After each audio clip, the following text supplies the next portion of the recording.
Okay, what can often happen when you get a takedown on someone, right? So when you don't go into close guard immediately, okay?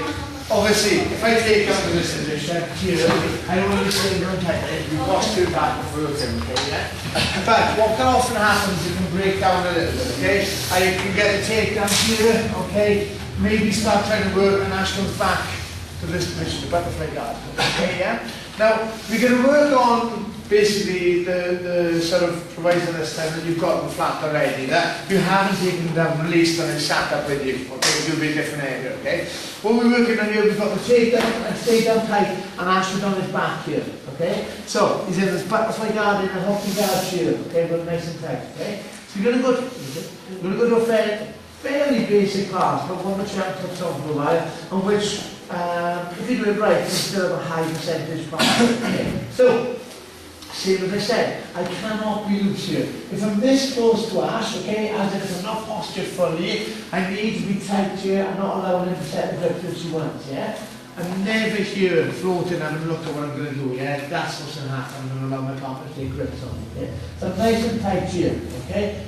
The other thing which I'm doing, which people very rarely sort of do tightening up or bring tension to, is I'm squeezing in pressure as well, okay? I want to drive his legs into him, okay? Take them past the front really comfortable. Because if I'm here, we can work really easily, really comfortably, okay? Because I'm within a good range of body mechanics for it.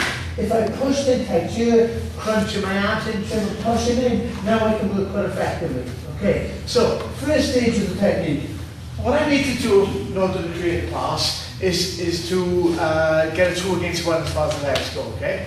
So what we're going to do is, at the moment, anywhere I move, okay, Ash can track me, okay, yeah? Anywhere I move, even if we're nice and relaxed like this, you can still track me quite comfortably, which is what you should be doing butterfly guard, okay? So when we come here, again, we're very tight, we're going to kick back with one leg, okay, and bring it around at a deep angle. So kick back here, okay, and come off to this angle. Look, if I just come back in here, I get hooked again, okay? If I just go back a little bit, then Ash will track me, okay? So from here, I stay very, very tight, I kick back and come off to an angle, okay? Well, this is what I'm looking to do. Looking to make it a 2 against 1. Here, okay? My 2 legs against Ash's back. So I'm starting to create blind side, which is essentially what we need to pass, okay? So here, same again, nice and tight. I kick back strongly. Now, one more thing, look, if I'm far back away from Ash, then he can really move quite comfortably. See, he can sweep me quite easily. If I put pressure on, then when I kick back, the leg which he's got free can't work so effectively. Okay? So, I take this back straight, round at an angle, and in tight here. Okay? Sit for a second. This is where you need to be. Okay? Your partner's shin, foot, knee, lying across the line of your groin. Okay? Across the line of your waistline or belt if it's key. Okay? So, from here, one more step before we stop. Okay? Going to just come nice and tight here. And what I want you to do is throw down into your partner here. Okay? Now, a couple of areas around this. What I'm not doing is sliding back. Here, look, see loads of space for Ash to move, okay? At the very best for me, he's going to regard me first, sweep me, or something, okay? When I sprawl down, here, boom, into the spot. I'm putting pressure on Ash, and that's what I want to do, okay? I don't want to move back away from him. I move, I start to present my arms, here, nice and tight. Powering my hips into the floor, okay? Sprawling is not just relax and straightening your legs out and doing plank. It's driving in, keeping this pressure on strong. Okay? There's a reason why I'm stopping here, okay? Because the biggest problem most people have in this technique is the second part, is the transition to side control. Okay? So I want to make sure this is totally right and then we're going to work on the second part. So, one more time. You here, look, everything is nice and tight. Never here. Boom. Okay? That's your favourite, okay? And again, look, even if my elbows are loose, the partner can create. You see? Yeah? If my elbows are tight, I'm holding the hips there and I'm fine. Okay? So from here, nice and tight. Kick back and bring it to this angle. See? Exaggerate and it comes back here to this angle. And I bring it in tight here. Boom. You catch the leg.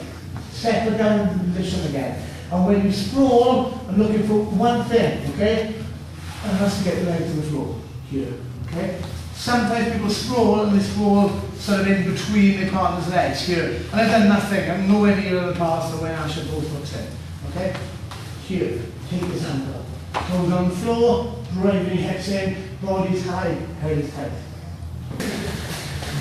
Okay. A very, very common thing to do, okay, is to get here and just try and push this out of the way, here, okay? The hand goes up, my elbow's free, bang, okay, my partner's going to take the floor out, okay? The problem with that is, even if I then pass, oh, I'm going to get swept with it, or tap with it, okay, yeah? So, my hands don't need to move here, okay? We're going to do the more awkward movement first. There's a much, much easier way to do this technique, okay? Which I'm going to show you basically after this, okay? The reason I'm doing the awkward one first is because it requires you to stay nice and tight. If you don't stay nice and tight, you're not going to get it. So once everyone can do this, then we'll do sort of shortcut version of it, okay? So from here, what we're going to do, elbow squeezes in tight. If need be, although they shouldn't be because you should have sprawled on it, I can pop my elbow here, okay? But I shouldn't necessarily need to do that. The reason I don't like to do that is because the elbow is stopping the rear guard, okay? So even if my weight wasn't enough, okay, because I'm light, then I wouldn't be able to keep the arm here, okay? But if my elbow's here as well, then I'm fine, yeah? And I've definitely got control. So we're going to sprawl, okay, and turn the hips. Here, here, okay? My sprawl is still down below the level of Ash's leg. I'm not popping up here, because bam, it's going to regard me straight away, okay? So, one more, stay on the side there you are. Let's start, just do some sprawling here, okay? My toes into the floor, driving into the corner, okay? I know I'm repeating it a lot, but it's vitally, vitally important. A sprawl is not a passive thing, okay? And no matter what context you do it, the sprawl is not just lying on the floor and laying there, okay? I drive my hips in, okay? My feet are on the floor, so I'm driving. I turn, step, 1, 2. Here, my hips are low to the floor. Okay? Now, at this position, my elbow's still on the far side and reaching through. I'm going to come underneath on this occasion to the back, okay? And bring the leg in first, which is going to stop Ash's arms. So, head look here, there, nice and tight. No opportunity for conflict with guard. If I do conventional side control, boom, okay? You notice I'm not having to ask what I want Ash to do, okay? Because it's just natural, yeah? If you leave a gap, your partner will regard you, okay, for experience. So, here, this position. Sprawl must be strong, okay?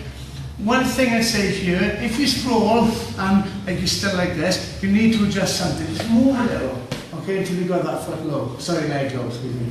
Okay, so squeeze it tight, turn, 1, 2, there. Okay, my hips are very low, still driving in, and still pulling on my elbow. Come underneath, if there's a key there, use it, here. Chest goes up, head goes up, then I can go to conventional side control. Okay, so I'm really putting the squeeze on my partner. Okay, you should be set. If you're heavier than your partner, you should be comfortable for them. Okay, yeah? Your aim is to be lighter than your partner, still make them comfortable, you know, tight there, yeah? If anyone's ever a Victor or Braulio side control on you, makes you want to tap, okay, yeah? Because the technique's so good and the pressure so tight from the body mechanics, okay? So you need to be squeezing in. There's no passive movement. Side control isn't an opportunity to rest, okay, until you've really taken the fight on them. Okay, so here, foot thing, tight, body tight, strong, tap, roll strongly here, okay? And perhaps I'm not happy with this, little adjustment. Okay, here, nice and tight.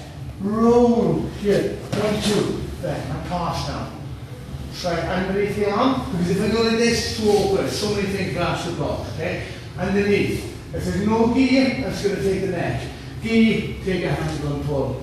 Squeeze your elbow, chest right, here, boom. Tight. Okay, there's no gap. That's what we need, okay? Lots of pressure. Best person to tell you if the pressure is right or not is your partner.